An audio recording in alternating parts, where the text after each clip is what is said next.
Right question is, how are we enjoying the air conditioning today? Yeah!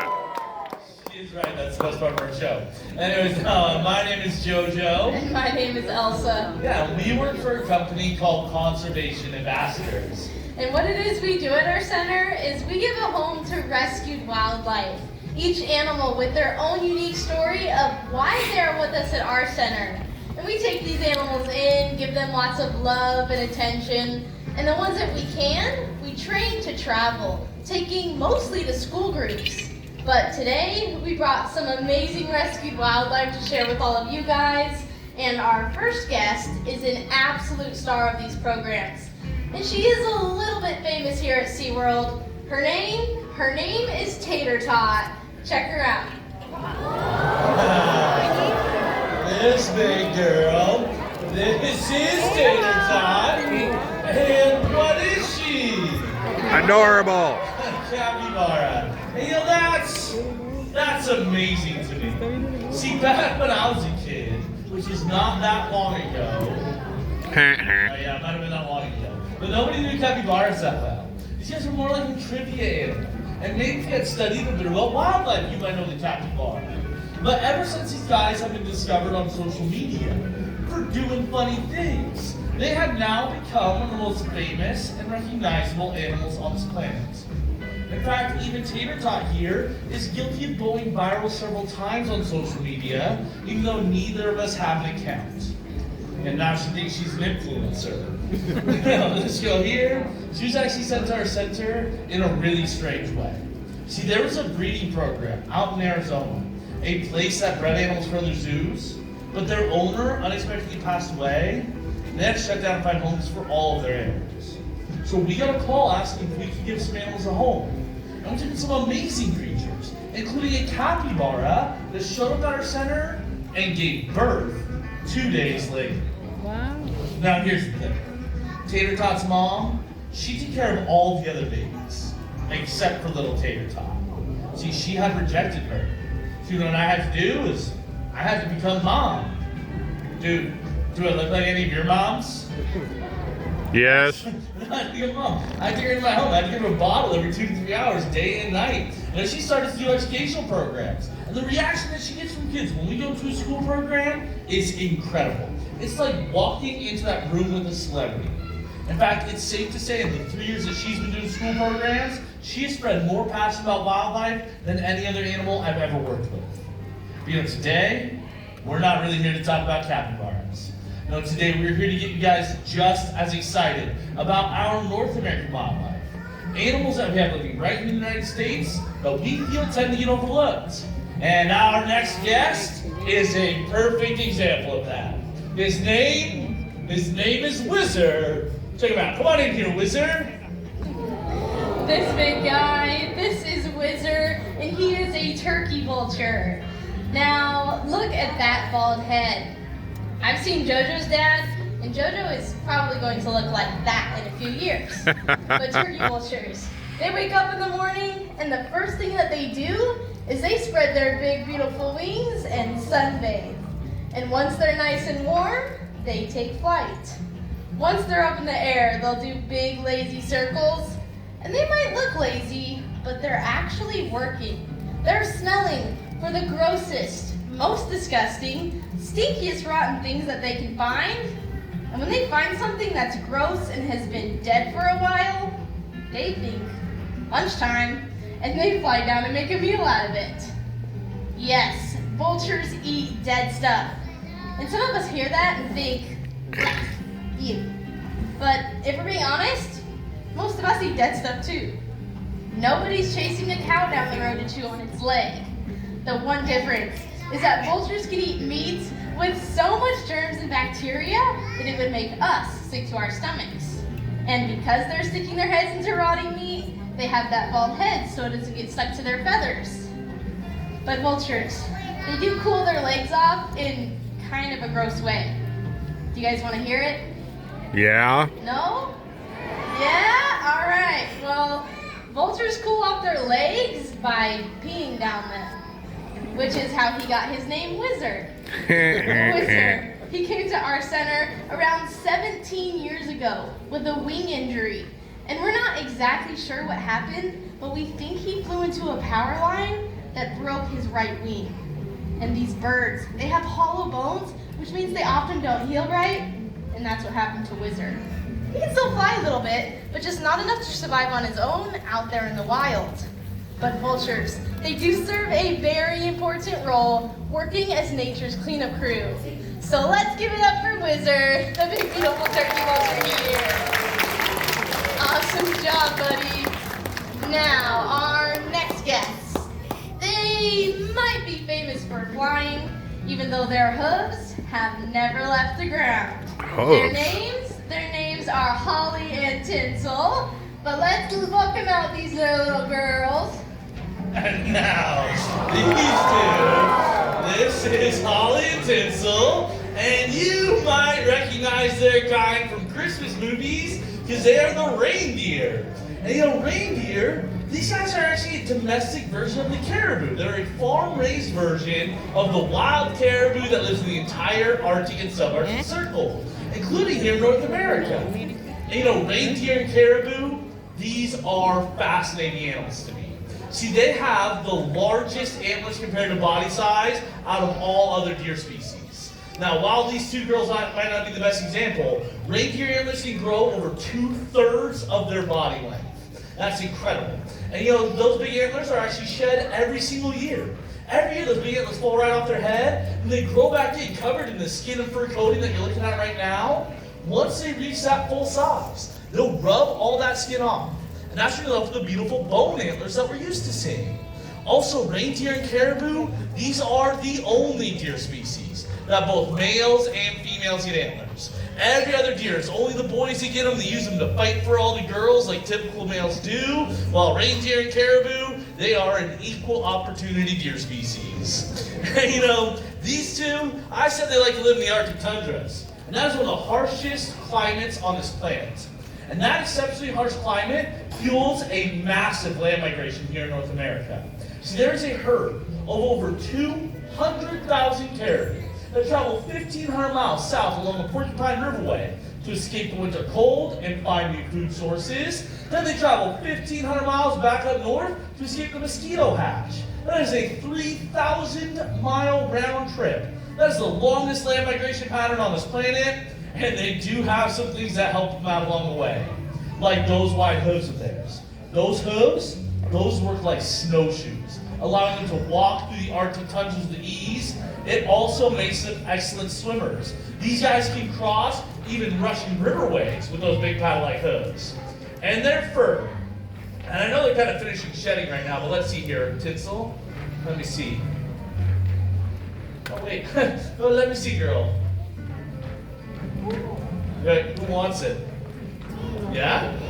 Yeah? Do you know what that's called? That's called a butt fluff. No, that butt fluff there. It's full of hollow hairs though. And those hollow hairs create a thermal barrier between them and the outside temperature, allowing them to withstand temperatures down to negative 90 degrees Fahrenheit.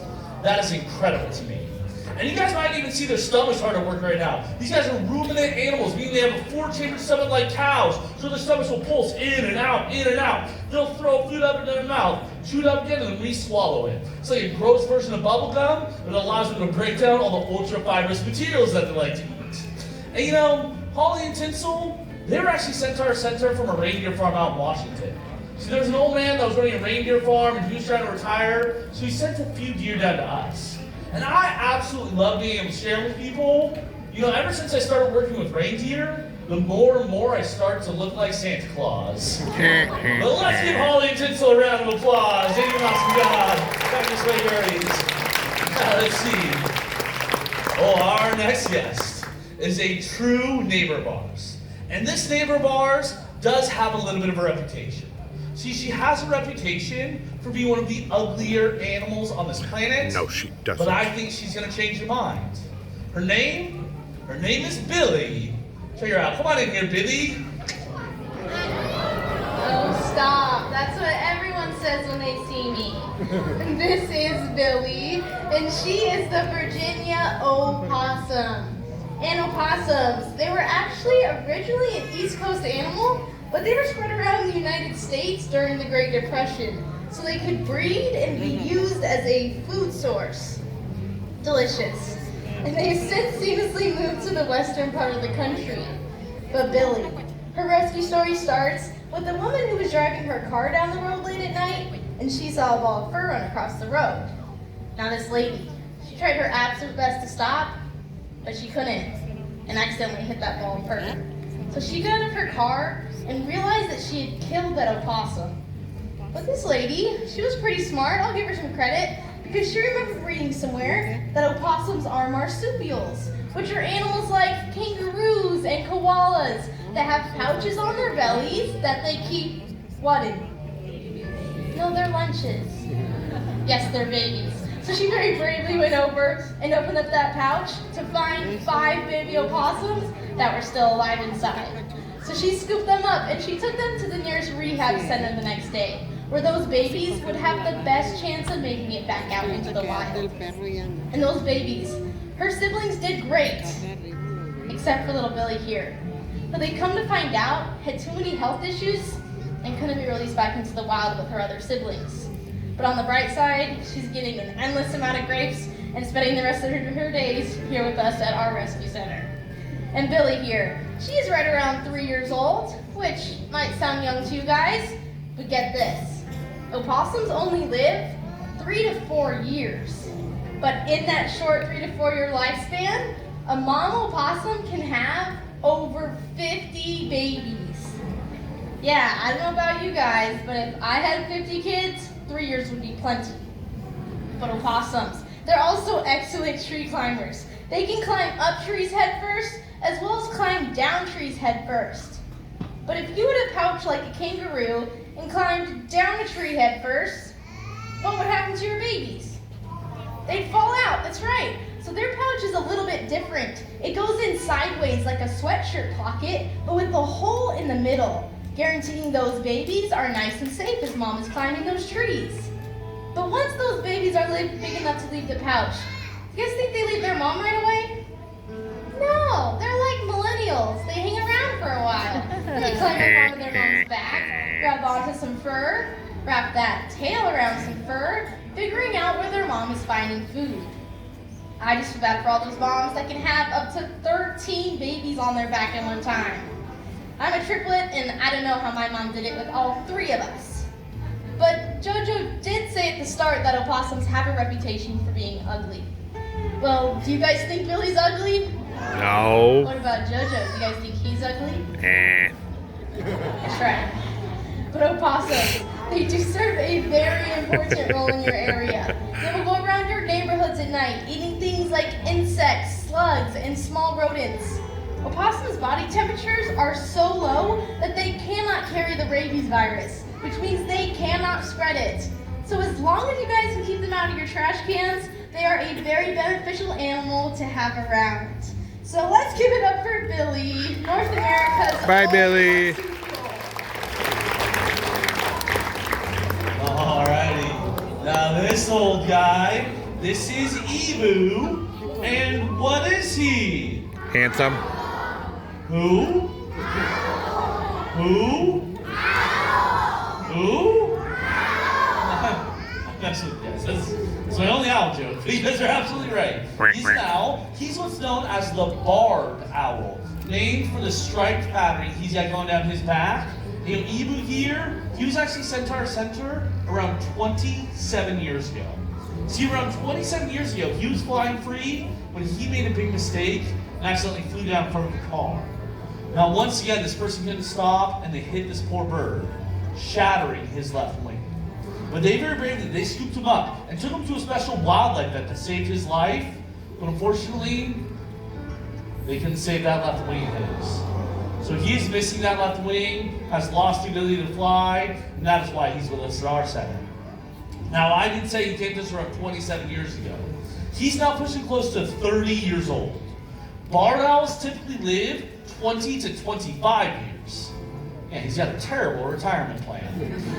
This guy here, he's still going strong. You know, owls are one of my all-time favorites to share with an audience because these birds, they are perfectly set up to fly and hunt at night. The first thing that helps him out are those eyes. Those big owl eyes of his are so good at seeing at night that if it was so dark in here that you could barely see your own hand, just basically without light, this owl will be able to see everything about as well as we can right now. That's how good his eyes are. But there's a problem with his eyes. His eyes are so big. His eyes take so much room in his owl's skull that they're actually stuck, facing straight forward. So if he wants to get to the left, he has to turn his whole head to the left. To the left. To the left. Ooh. If he wants to get to the right, his whole turns to the right. Oh. That's the first time it's ever worked. Thank you very much. I can confirm. I'm a great trainer. But no, that's why he's got that flexible neck, and he turned his head almost one full time all the way around. Now, the second thing that helps him out, for this, I need a volunteer from our front row. Who wants to volunteer? You shut your head shut up really fast. Yeah, come on, stand up for me. All right, stay right there. And he's got to stay perfectly quiet and listen to the sound this bird makes when he poops. Good reflexes. No, do me a favor. Can you put him on his back for me? Now, is he soft? Nice. All right, let's give our volunteer a round of applause. They did great. Her hand shut up. I'll tell you. Anyways, now this guy here, he does have super soft feathers. And those extra soft feathers, combined with his specialized feathers, called comb feathers, that break the wind, those two factors grant him the gift of silent flight. And that silent flight, that helps him out in two ways. Because if he was flying through the forest at night, he would only be looking for food, he'd be listening for food. And if he was up there going flappity, flappity, flappity, he could hear the mice and the rats that are down on the ground. The second way it helps him, those mice and rats, they wouldn't hear him coming. He can make a sneak attack to capture his prey. And even an owl this size can eat about 2 to 3 small rodents a night. They're a super important part of the balance of nature. They're making sure we aren't overrun by the balance of rat world. And even though he's going through a bit of a molting cycle right now, I still think he is a stunningly beautiful creature. That's old man Ebu. Let's say goodbye to the barn out here. Let's go, boys. Bye, Ebu. Oh, our next guest up happens to be North America's largest reptile. This guy, he's like working with a living, breathing dinosaur. What? His name is Chubbs. Check him out. Come on in here, Chubbs. That's right. This is Chubbs, and he is the North American alligator.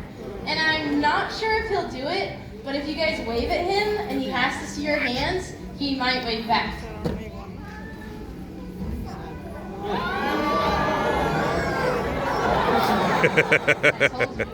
But Chubbs, he was found living in a fraternity house in Northern California.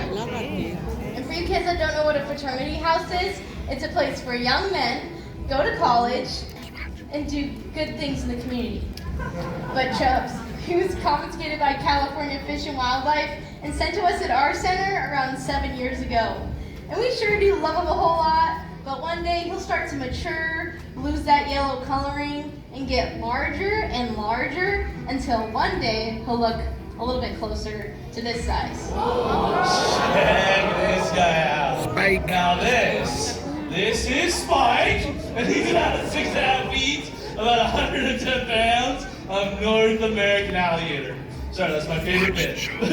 It's the first thing that people always seem to ask me about Spike. Is, Jojo, why doesn't he bite you? And do you guys know what the answer to that question is? Well, Spike here, he only bites Dodger fans. He's very smart. Now this guy here, he's actually been doing educational programs with us for the past 34 years.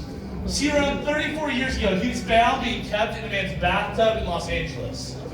Do you know where an alligator does not belong? In a bathtub, anywhere. And this guy here, he was taken away and sent to our center, and he's been helping us do education programs ever since. But alligators, these guys are perfectly set up for life in our southern swamps. Everything from his nose being positioned on top of his snout, he sticks just the tip of his nose out of the water, and he can breathe. It works like a snorkel. Then, he's got these awesome spikes. Those spikes going down his back, those are what's known as an osteoderm. Can you guys say osteoderm? Osteoderm. Now, one more time. Osteoderm. And the third time. Dude, do you know what I'm doing? I'm catching my breath. But no, that's awesome. That's the osteoderm. That means it's part bone, part skin. That is his protection from other alligators. But then he's got this big, long, muscular tail. That tail of his is the most well-muscled part of his body. He can pump that tail along and swim faster than a bottlenose dolphin can. And take that, Dolphin Stadium. He even has around 2,000 pounds per square inch of crushing power in that mouth. One of the strongest set of jaws in the animal kingdom. Whenever he grabs a hold of something, you can bet it's always his. But you know, alligators, these guys are an animal that gives me hope. See, alligators give me hope because we almost lost these big, beautiful creatures. We almost lost the North American alligators because of their side skin. See, so many alligators were overhunted for that skin to make boots and belts and walls and purses out of them. So many alligators were killed for that skin, and we almost lost the largest reptile that we had in the United States. But you guys know what happened? People got involved. They started protecting the alligators. They started protecting the alligators' habitats. And now the North American alligator has made such a strong comeback that there are over 4 million alligators back in the southern swamps of the United States. Now they have to have a hunting season just to manage the population. But it shows that if we truly care about a species, we can make a big difference out in the wilds. But let's say goodbye to Spike, the North American alligator here. But no, that's not how you do it. Yeah, one of you got it right. You say, see you later. There you go, what I have. I did that same joke in school once. And this little kindergartner came up to us at the end of the program and said, see you later, alligator, to Spike. So I said, in a while, crocodile. And this little kindergartner looked me dead in the eye and said, see you soon, you big baboon. It's roasting me. Anyways, let's just make a round of applause. He does an awesome job. Bye, Spike. Never trust a kindergartner. Well, I have a question. Are you guys enjoying the show so far? Yeah. Awesome. Well, for the next 30 seconds, I've been promoted to a stagehand. And I say promoted because they get paid more than I do in this field. So it is my job to move this perch up nice up close and personal. Because for our next guest, she does have a little bit of some balance issues, and so that perch helps her out. And like always, JoJo makes me do all the real work around here. You're gonna start to hear her call. She is the only animal at our center that talks more than JoJo does. If you can't tell what she is by the sound of her voice, I'll give you a couple of hints. She happens to be one of the most iconic animals on the planet, as well as our country's national symbol. She's one of the most impactful animals we get to work with, but her name is Spirit. Check her out. This big girl, this is Spirit. Nice chunker. And she is the bald eagle. Now, she's not called the bald eagle because she looks like Whizzer and has her receding hairline. No, she's called the bald eagle because that white coloration on her head and down her tail feathers. You know, when this bird was first born, she didn't have any of that. For the first year, she was almost completely black and brown. And it took about 6 years for her to develop that adult coloration in. Yet this young bird, on one of her very first flights out in Sitka, Alaska, she tried to steal a fish from a fisherman. And this person didn't take kindly to that and actually shot this beautiful bird in her left wing. And somehow, this young bird, she managed to swim her way back to shore, where she was taken in by the Sitka Raptor Center, where they saved her life. But unfortunately, that left wing was so badly infected, they had to amputate it above her elbow. So she's missing that left wing, has lost the ability to fly, and that is why she's with us at our center. Now, bald eagles, though, these are another animal we almost lost. See, we almost lost the bald eagles due to a chemical called DDT. See, DDT was thought to be this miracle pesticide. People sprayed on their crops, they even sprayed on their children. You know, the real pests. Use chemical all the time. That chemical would wash in the riverways and be absorbed by the fish. The eagles would then eat those fish. And the eagles themselves would survive. But they ended up with a calcium deficiency. And that calcium deficiency resulted in the bald eagles laying very soft eggs. So when they would nest, the eggs would break, and no new generations of eagles were being born. Now, DDT was banned in the 70s. It was done being used, but the problem was still occurring, and our national symbol was in danger of going extinct. It actually took the help of passionate people that go out and watch the bald eagles' nests, wait for moms to lay their eggs. Right when those eggs were laid, they would chase mom away, which is not as easy as it sounds. They would take the soft eggs back to incubate them and leave big eggs in the nest. And right when those babies would hatch, they'd rush them back to that very same nest, and this was working surprisingly well. The best part was those babies didn't have the chemical in their system anymore. They were able to reproduce on their own. And this whole process worked so well that in 2007, the bald eagles were able to be taken off the endangered species list, and our national symbol is thriving once again in our waterways. So I think it's very cool to see. And you know, these birds, they are incredible animals. She has eyesight that can see 6 times farther than yours or mine. She has around 700 pounds per square inch of crushing power in those talons of hers. These birds are even known if they catch a fish that is too heavy for them to fly with, they will swim it back to shore. They are perfect fishers, scavengers, and hunters, and I am truly honored to be able to share her with you guys. But that is Spirit. Let's give the bald eagle a round of applause. She is a beautiful bird. Now, I'll tell you what, did you guys enjoy those animals? Yeah. And we hope you did. We hope you guys learned something, maybe gained some more passion about North American wildlife. But before we let you go, we don't feel like we're doing our job unless we say this last part. And that's if there's anything that you guys care about. Whether it's people, plants, animals, or the planet itself, just get out there and do something about it. And you guys have already done something today. By supporting SeaWorld, you've supported a company that has now rescued over 43,000 animals, let alone support smaller rescue centers like ours. But we do want to thank you guys for being a very fun audience, and we hope you enjoy the rest of your day here at SeaWorld San Diego, everybody. Yeah. Thank you very much for having us. So SeaWorld San Diego. And remember, Conservation Ambassadors is the name of the organization that JoJo and is with.